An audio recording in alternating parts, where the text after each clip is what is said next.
పెళ్ళైనా పండగైనా వేడుక ఏదైనా పట్టు చీరల ప్రత్యేక వేదిక వారాహి సిల్క్స్. కానీ మీరు అన్నారు ఇప్పుడు మ్యారేజ్ విషయంలోనే లేకపోతే మీ పార్ట్నర్ ని ఎత్తుక్కునే విషయంలో మీరు ఇంత జాగ్రత్తగా ఉంటారు కదా, ఇంత జాగ్రత్తగా ఉండే జయశీల ఒక్కసారిగా మీకన్నా 30 సంవత్సరాల పై వయసు ఉన్న వ్యక్తిని పెళ్లి చేసుకొని ఆయన తర్వాత మళ్ళీ కుదరక విడాకులు అయిపోయినాయి. మళ్ళీ ఒకటి సింగిల్ లైఫ్ లో సోలో లైఫ్ లో ఆమె చాలా డిప్రెషన్ లోకి వెళ్ళిపోయారు అనే మాట ఎందుకు వచ్చింది బయట? అది అంత తప్పు సలహా. నేను అప్పటికే కొంచెం బాబా భక్తురాలని అయిపోయాను, షిరిడి సాయిబాబా భక్తురాలని అయిపోయాను. మా ఇంట్లో ఒక పని అమ్మాయి పారిపోయింది భానుమతి వాళ్ళ డ్రైవర్ తో. మేము కంప్లైంట్ ఇవ్వాలి. భానుమతి మన యాక్ట్రెస్ భానుమతి గారి ఇంటి ఎదురుగా నేను ఉండేదాన్ని. అంటే లేచిపోయింది. ఆ పిల్ల మా ఊరు నుంచి తెచ్చుకున్న పని పిల్ల. వాళ్ళ అక్క అక్కడే ఒక ఫైటర్ ని పెళ్లి చేసుకొని ఉంటుంది. వాళ్ళ అక్కని పిలిపించి చెప్పాము. చెప్తే అంత ఎతికాము, దొరకలేదు. కంప్లైంట్ ఇస్తే ఎస్ఐ వచ్చాడు అనమాట మా ఇంటికి. మా ఇంటికి వచ్చేసి ఎట్లా పారిపోయింది అంటే, నాకు తెలియదండి, నేను షూటింగ్ నుంచి వచ్చాను. వచ్చిన తర్వాత నేను మామూలుగా రెస్ట్ తీసుకుని నిద్రపోతున్నాను, అన్నం పొయ్యి మీద పెట్టేసింది, వదిలేసి వెళ్ళిపోయింది. ఏంటో మాడు వాసన వస్తుందని చూస్తే ఇట్లా పిలిచాను, ఎక్కడ పలకలేదు. తర్వాత ఇట్లా వెళ్ళిపోయింది. వాళ్ళ అసిస్టెంట్ కంప్లైంట్ ఇవ్వమన్నాను. నేను ఒక ఆర్టిస్ట్ గా మీ స్టేషన్ నేను రాను, నేను ఇప్పుడే అప్కమింగ్ ఆర్టిస్ట్ నేను అని చెప్పి నేను చెప్పాను. అట్లా అతను ఎంటర్ అయ్యాడు.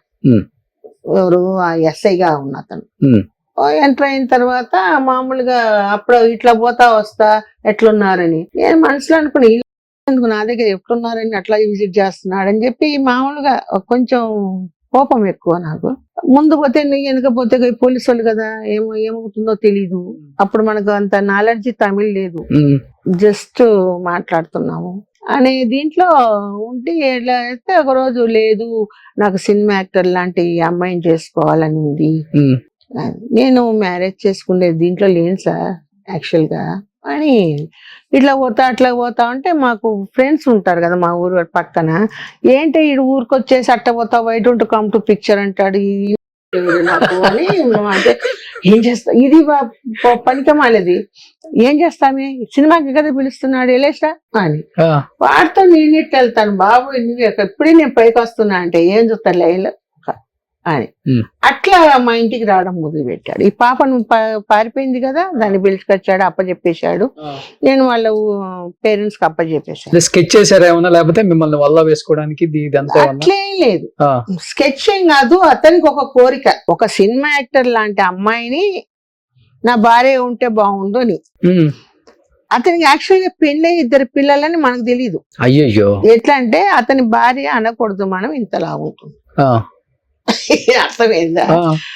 ఇతనికి ఏంటంటే ఇప్పుడు ఒక ఎస్ఐ గాని ఒక పోలీస్ డిపార్ట్మెంట్ అంటే అప్పుడు ఆ కాలంలో బతకలేక కొంతమంది బయటికి పోయి ఉంటారు కదా, వాళ్ళని రేట్ చేయడపోయి ఉంటది.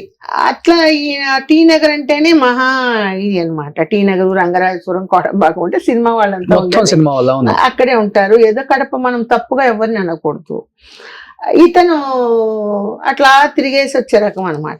అనిల్ అంటే రేటుకు పోతారు, పట్టుకుంటే వదిలేను సార్, ప్లీజ్ సార్, మా కుటుంబం కోసం ఉంటాయి. అయ్యో, కమిట్మెంట్ ఏం కాదు పాపం, అట్లా మరి అంత దుర్మార్గుడు కాదు.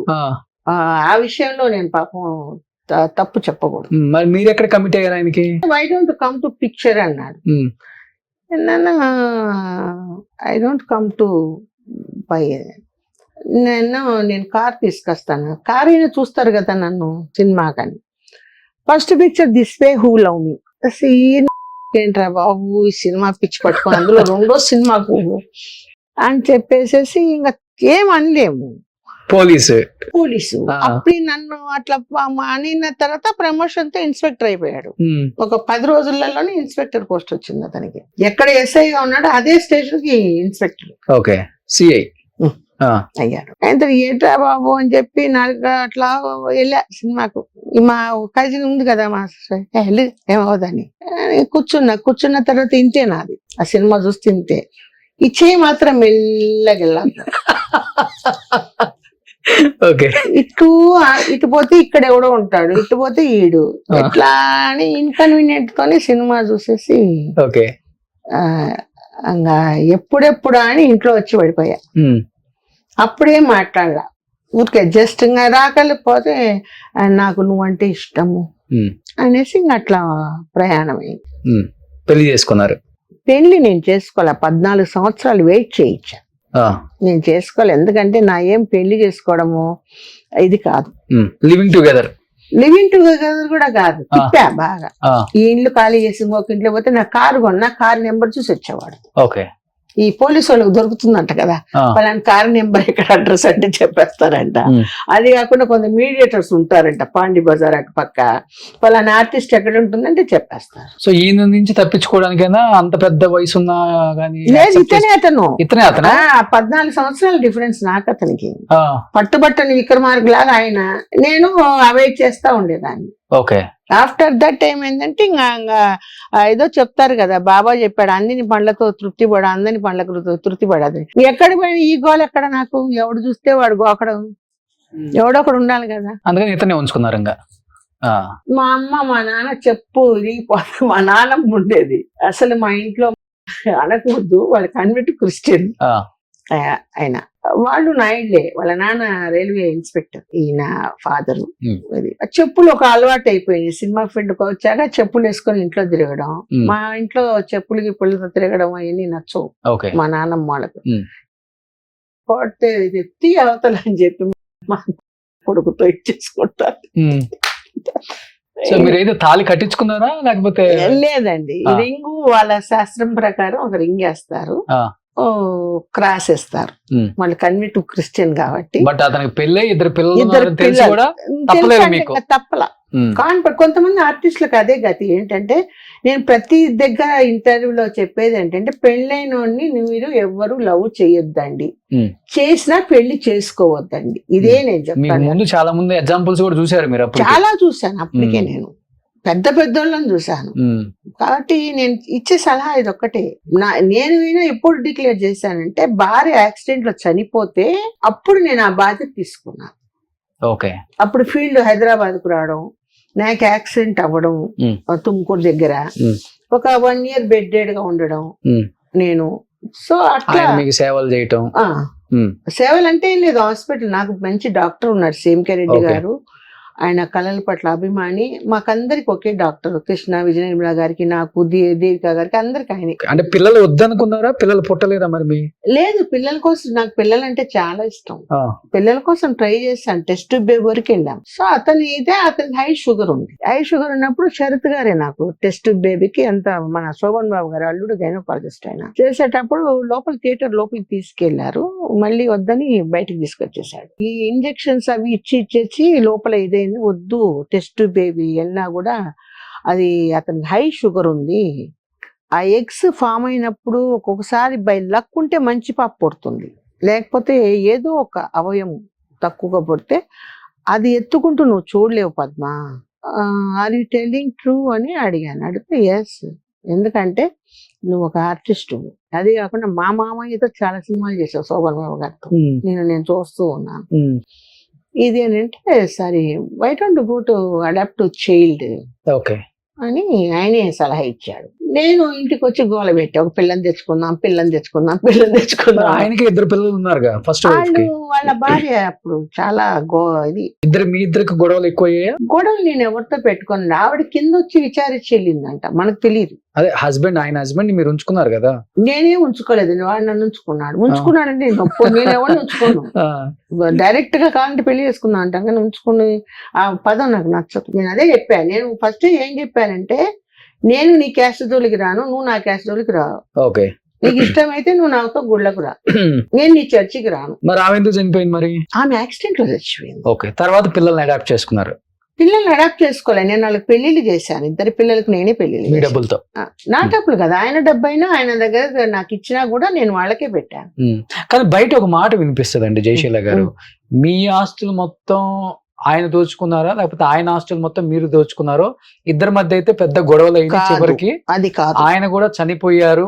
ఇప్పుడు చనిపోయారు. అది జయశీల గారే ప్రమేయంతోనే చనిపోయాడు, ఆయన ఆమె చంపించింది అని ఒక మాట వస్తుంది. బాబా అట్లా అస్సలు ఎప్పటికీ కాదు. ఎందుకంటే చాలా ప్రేమ.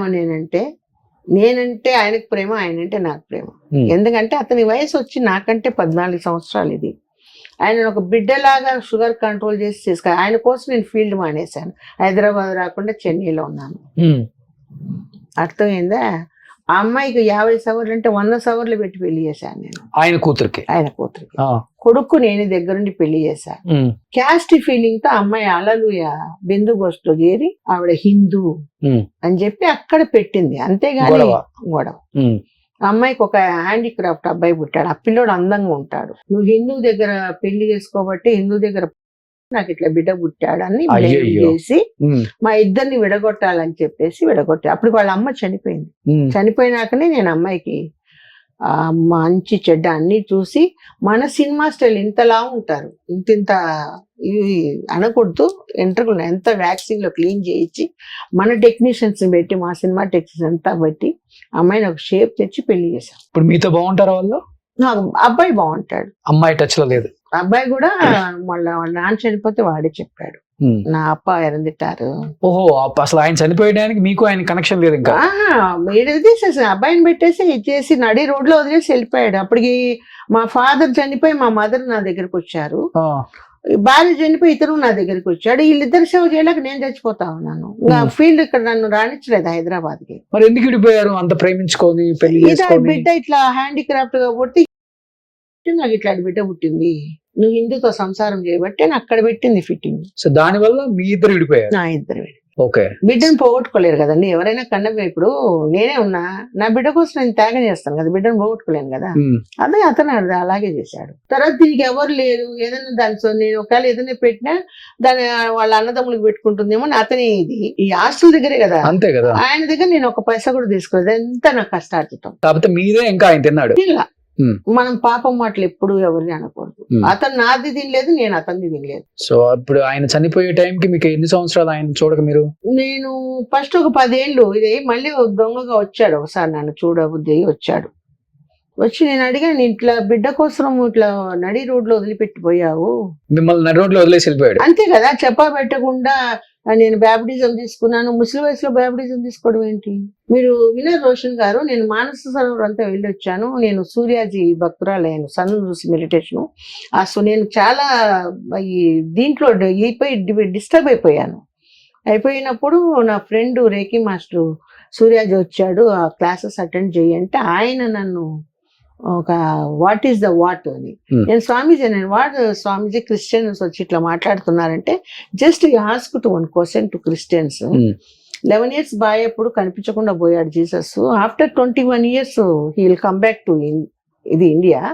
Between 11 years where is he అని అడుగు. Nobody can tell, they're all convert to Christian, not a true Christian.